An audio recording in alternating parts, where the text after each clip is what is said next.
A Mão e a Luva, de Machado de Assis, publicado originalmente em folhetins a partir de 26 de setembro de 1874, no jornal O Globo.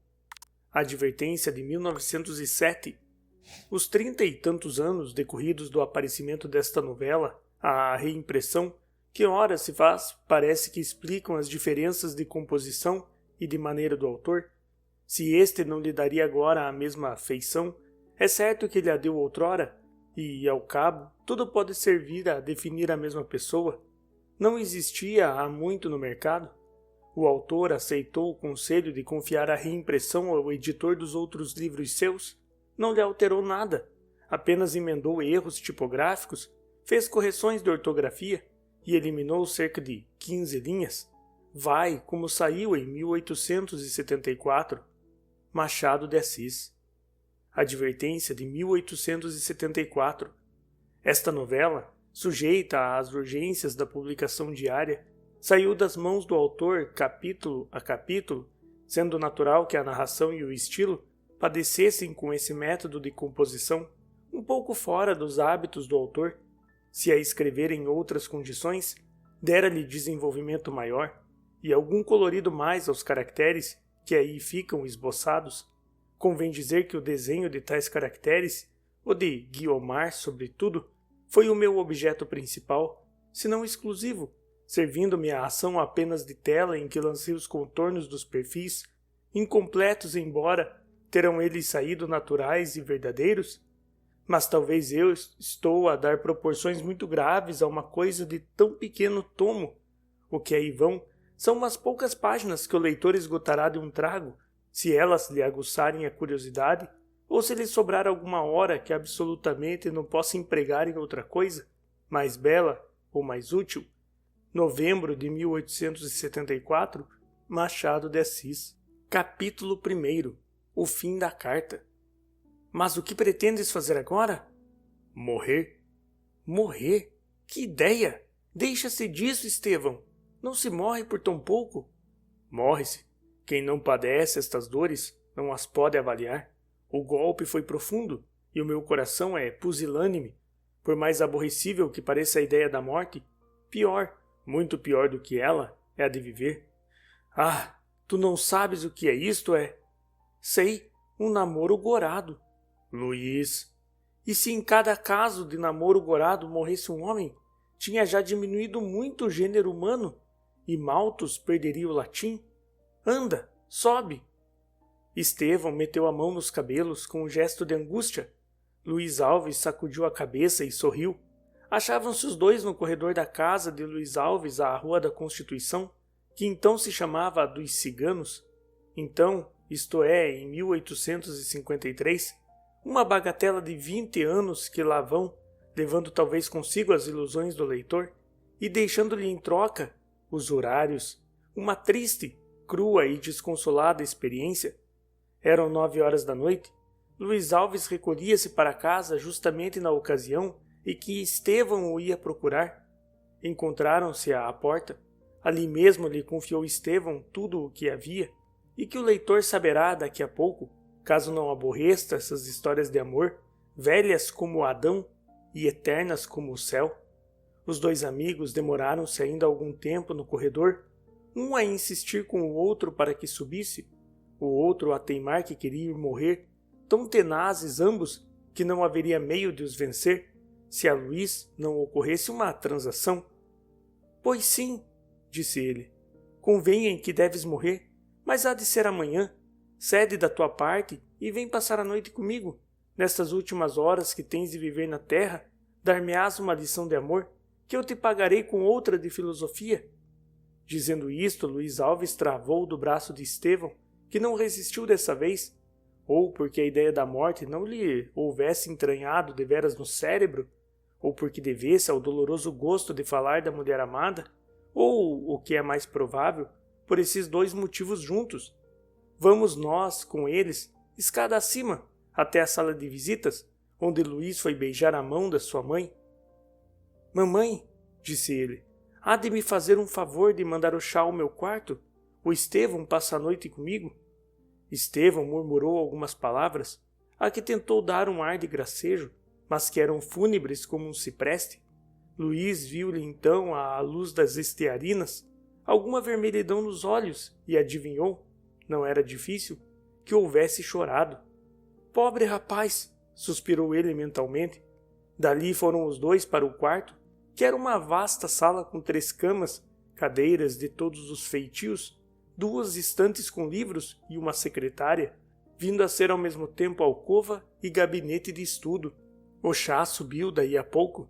Estevão, a muito rogo do hóspede, bebeu 2 goles, acendeu um cigarro e entrou a passear ao longo do aposento, enquanto Luís Alves, preferindo um charuto e um sofá, acendeu o primeiro e estirou-se no segundo, cruzando beatificamente as mãos sobre o ventre e contemplando o bico das chinelas, com aquela placidez de um homem a quem se não gorou nenhum namoro.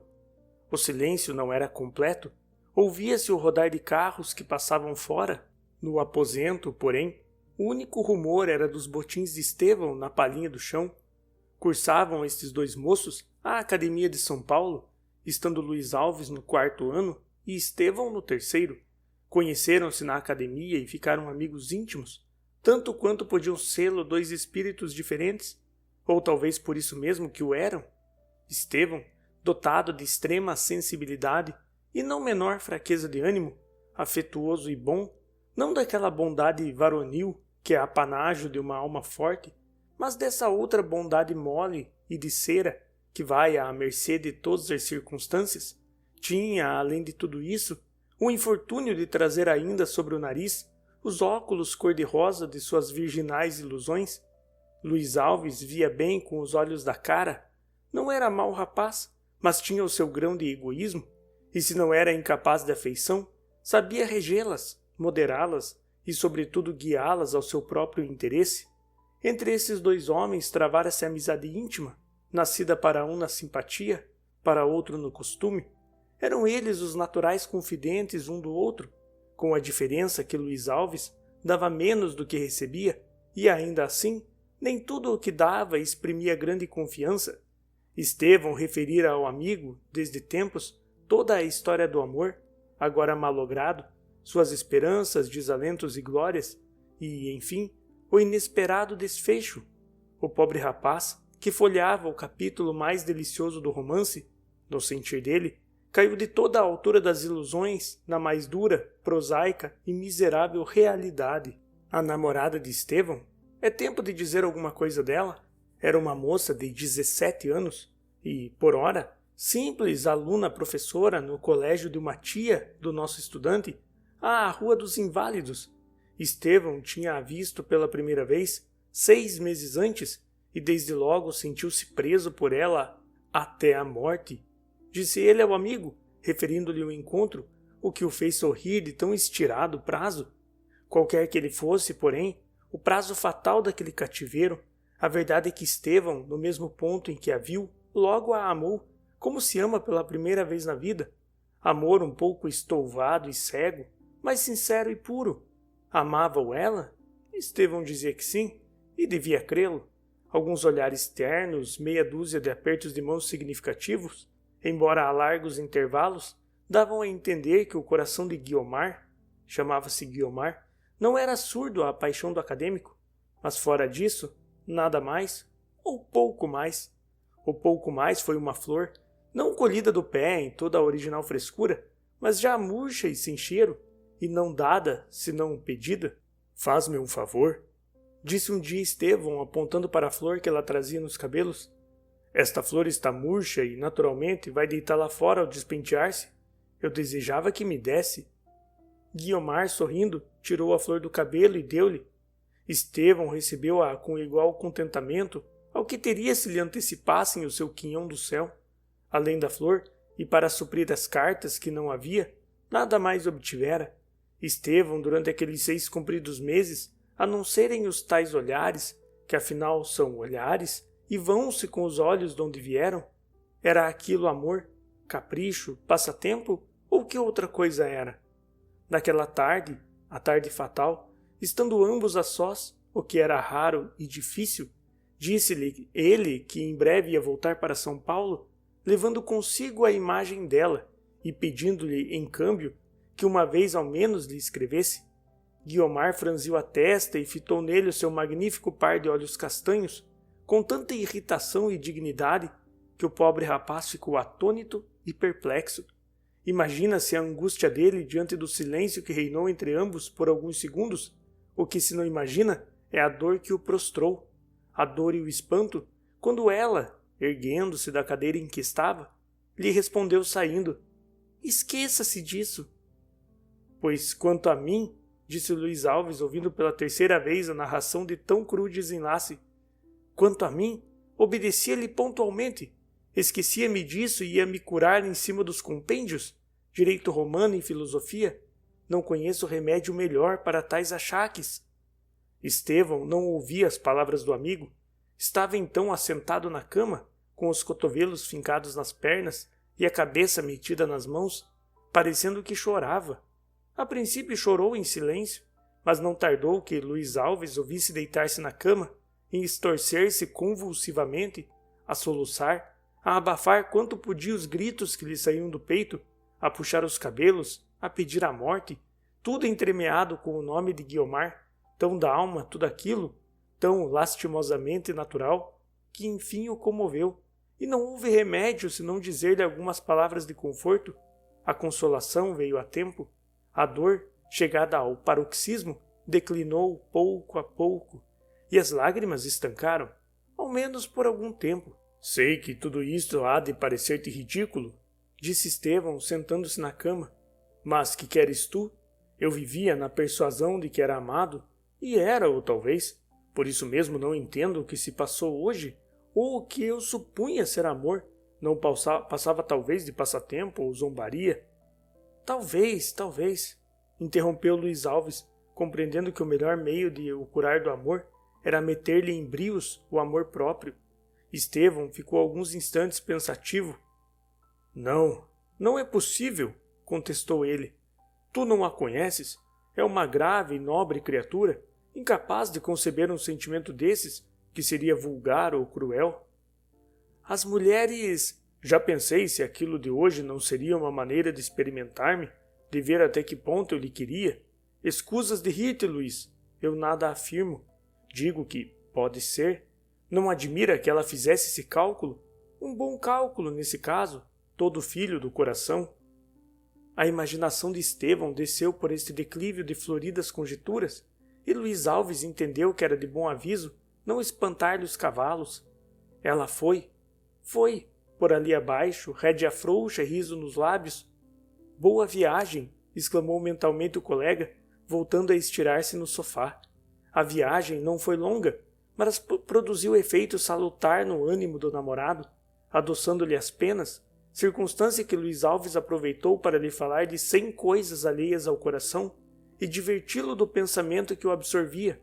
Conseguiu o seu intento durante meia hora e conseguiu mais, porque fez com que o colega risse, a princípio de um riso amargo e dúbio, depois de um riso jovial e franco e incompatível com intuitos trágicos. Mas, ai triste, a dor dele era uma espécie de tosse moral, que o aplacava e reaparecia, intensa às vezes mais fraca, mas sempre infalível. O rapaz acertara de abrir uma página de Werther, leu meia dúzia de linhas, e o acesso voltou mais forte que nunca. Luiz Alves acudiu-lhe com as pastilhas da consolação. O acesso passou. Nova palestra, novo riso, novo desespero, e assim se foram escoando as horas da noite, que o relógio da sala de jantar batia seca e regularmente, como a lembrar aos dois amigos que as nossas paixões não aceleram nem moderam o passo do tempo. A aurora, para os dois acadêmicos, coincidiu com as badaladas do meio-dia, o que não admira, pois só adormeceram quando ela começava a apagar as estrelas. Estevão passou a noite, amanhã, quero dizer, muito sossegado e livre de sonhos maus. Quando abriu os olhos, estranhou o aposento e os objetos que o rodeavam. Logo que os reconheceu, despertou-se-lhe com a memória o coração, onde já não havia aquela dor aguda da véspera. Os sucessos, embora recentes, começavam a envolver-se na sombra crepuscular do passado. A natureza tem suas leis imperiosas, e o homem, ser complexo, vive não só do que ama, mas também, força é dizê-lo, do que come. Sirva isto que escusa ao nosso estudante que almoçou nesse dia, como nos anteriores, bastando dizer em seu abono que, se o não fez com lágrimas, também o não fez alegre, mas o certo é que a tempestade serenara, o que havia era uma ressaca, ainda forte, mas que diminuiria com o tempo. Luís Alves evitou falar-lhe de Guiomar. Estevão foi o primeiro a recordar-se dela. Dá-se tempo ao tempo, respondeu Luís Alves, e ainda te hás de rir dos teus planos de ontem. Sobretudo, agradece ao destino o haveres escapado tão depressa. E queres um conselho? Dize. O amor é uma carta, mais ou menos longa, escrita em papel velino, corte dourado, muito cheiroso e catita. Carta de parabéns, quando se lê, carta de pêsames, quando se acabou de ler. Tu que chegaste ao fim, põe a epístola no fundo da gaveta e não te lembres de ir ver se ela tem um post-scriptum. Estevão aplaudiu a metáfora com um sorriso de bom agouro. 2 vezes viu ele a formosa Guiomar antes de seguir para São Paulo. Da primeira vez sentiu-se ainda abalado, porque a ferida não cicatrizara de todo. Da segunda, pôde encará-la sem perturbação. Era melhor, mais romântico pelo menos, que eu o pusesse a caminho da academia, com o desespero no coração, lavado em lágrimas, ou a bebê-las em silêncio, como lhe pedia sua dignidade de homem. Mas que lhe hei de eu fazer? Ele foi daqui com os olhos enxutos, distraindo-se dos tédios da viagem com alguma pilhéria do rapaz. Rapaz outra vez, como dantes.